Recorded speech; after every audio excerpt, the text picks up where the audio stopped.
Today we're going to talk about fourth dimension a little bit more. We're going to dive into some concepts that on the surface seem simple, but when we start to expand them, they really have a lot of weight, and they may help you where you are to understand what's going on with this shift, what's going on with this ascension that you've been hearing about and hearing a lot of people talk about, the information that you might be trying to process inside of you. So do me a favor, click subscribe and the bell beside it so you get a notification so you know when I'm online, because I post a lot of stuff. I go live for real readings every Thursday night. And then you can follow me on social media at Ryan Keys to Life on Instagram, or you can come to my site and book some coaching at ryankeys.com. Also, you can pick up my book, Putting the Soul Back in Soulmates, Love, Sex, and Dating, and that is on Amazon. So I'll see you inside.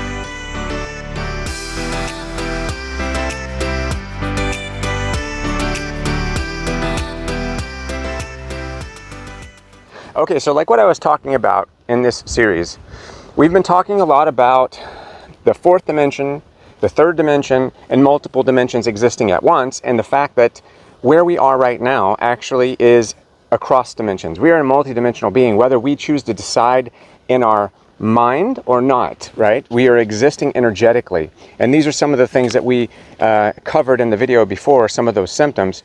But just to touch on something before we dive into this topic a little bit more. So you have a certain level of sensory perception. You have eyes, ears, tactical touch, taste, etc. Olfactory, smell. So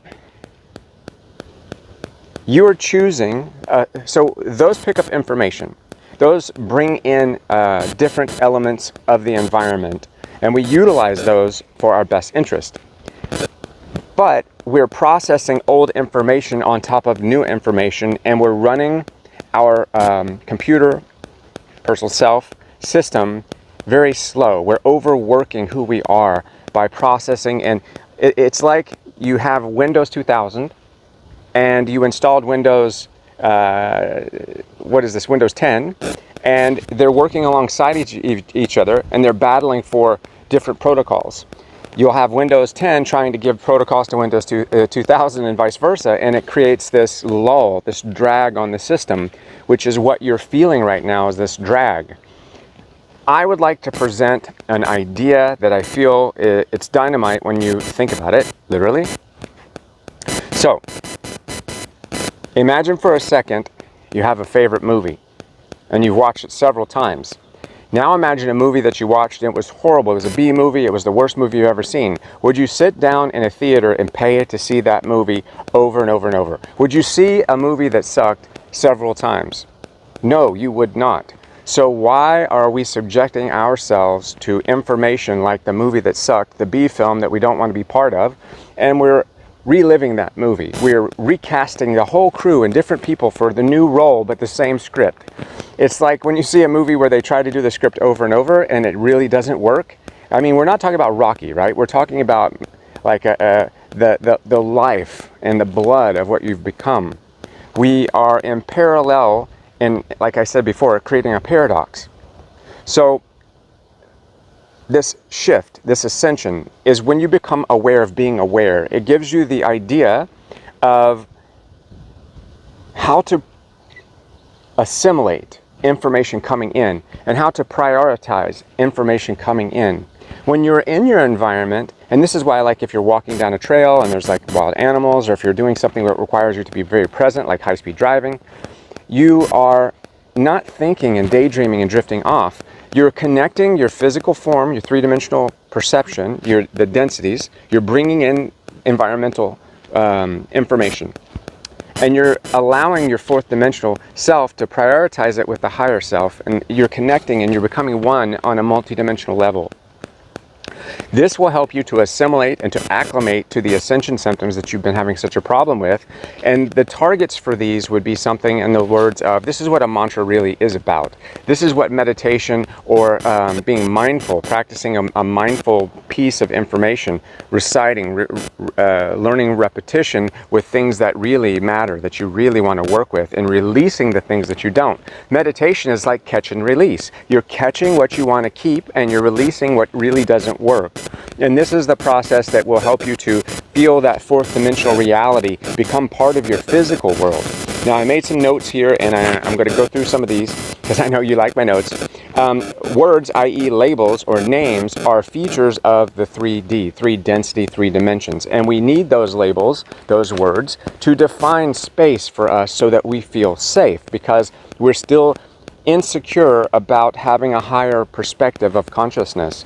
Now, Jeti Krishnamurti said this story, it's cute, I've said it several times. A father and a son went in a field, and they got to the tree line, and the boy looked up and he heard this bird singing, and he was mesmerized, and the father said, "Look, it's a sparrow." And Jeti said the boy will never see the bird again, because the label was thrown out instead of just allowing it to be there. And I understand that, but this is also too, when we think about the story of Adam and Eve, and you think about Adam as, there's a part in Genesis where it talks about he named all the animals. Now, what if that was, he wasn't actually literally naming animals, like, oh, that's Canis lupus. He was actually taking this information of the atom. God was taking the atom and making it into, as it was named, an agreed upon structure of matter that held mass in a 3rd density, so that we would be able to enjoy it and drop down beyond the veil and become part of this experience on a dense level. Now, I put here too, food for thought. All terms only point to the idea we are investigating. All terms, all labels, all ideas are only pointing. They're like, if you say, "Oh my God, what's that over there?" You're using words to direct. So intention is definitely one of the targeting systems for your trajectory in life.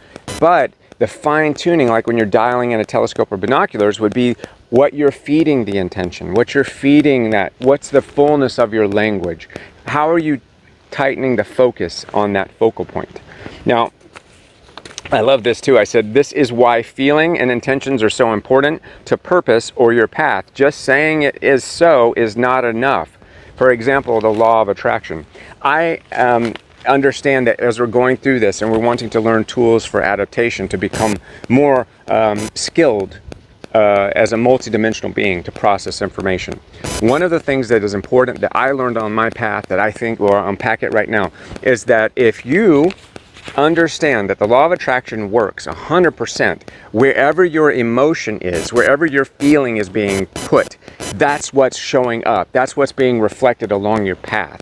If you're angry and you want payback, if you want reparations, if you want all of these things because of something that happened so long ago, you're going to get the same thing that happened so long ago in a different variant. You become the evil that you faced. And that's why it's very important to understand that feeling is the foundation of what's going to feed your purpose, your intention. So if your intention in something is not to hurt someone's feelings when you're saying something, don't empower with emotion. If you're in a relationship, for example, and your partner is not taking the trash out, not doing their part, and you're feeling a little bit put aside. You're feeling like they're not showing up for you. And this is something that's happened to you regularly. People haven't shown up for you across the board in your life for a long time.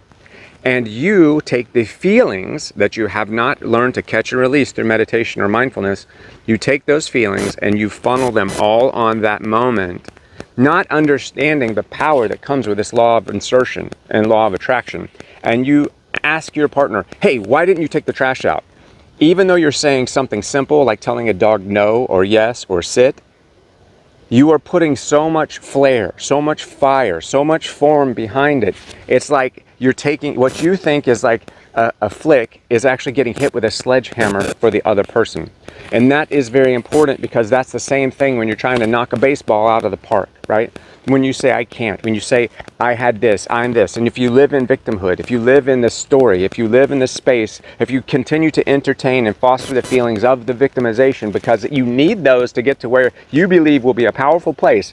If you've been victimized and you're using the victimized feelings to get vindication, you're never going to feel the fullness, because you're not transitioning the feeling. You're bringing it into another dimension, and you're forecasting this, and you're creating a 4th dimensional development of energy that's going to empower that even more. It's going to even make that more powerful.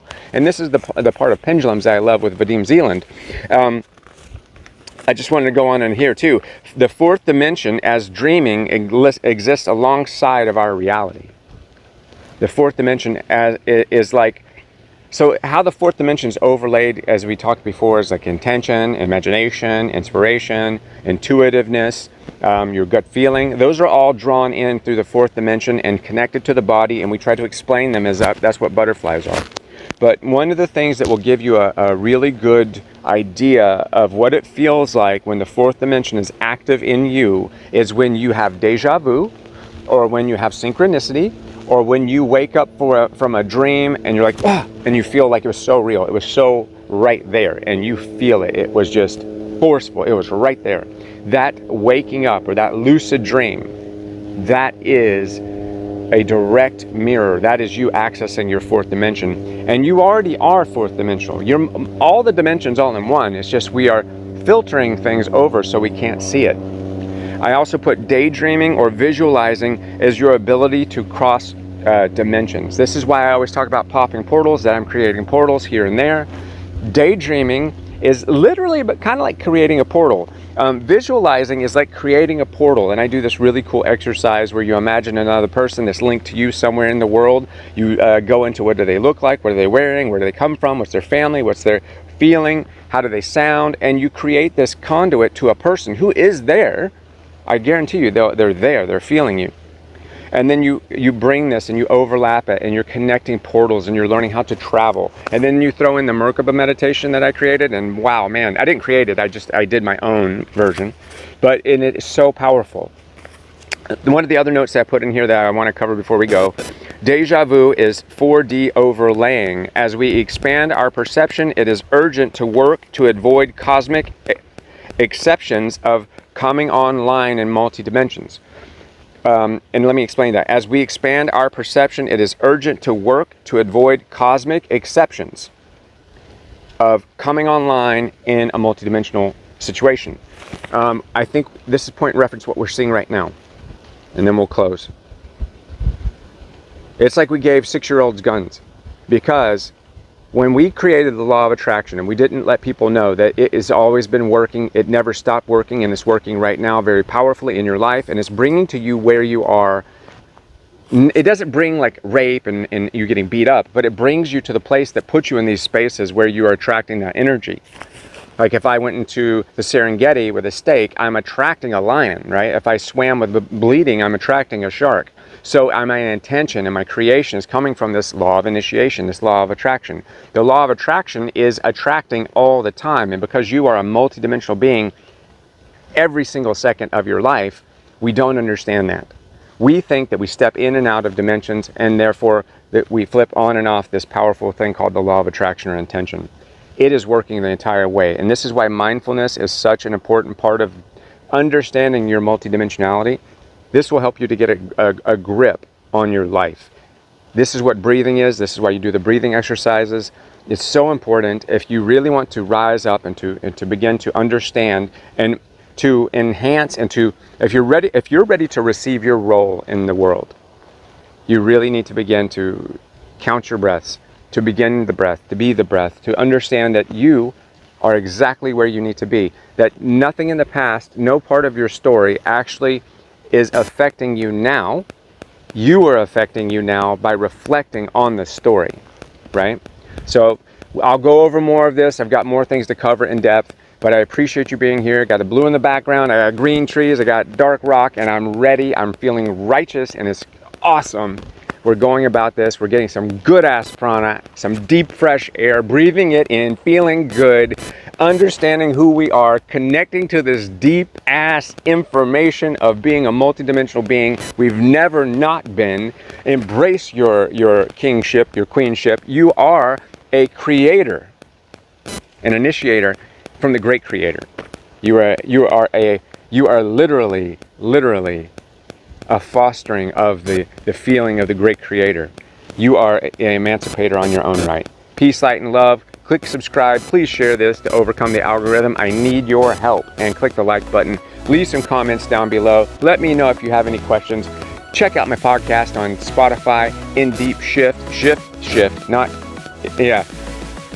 And then if you need some personal work, I'm ready to work with you. I'll teach you how to meditate, to mantra, to get some good things. We'll create your own affirmations. We'll go deep into this and give you that ability to get deeper into these dimensions. ryankeys.com. Peace, light, and love. I will see you soon. And until then, namaste your way.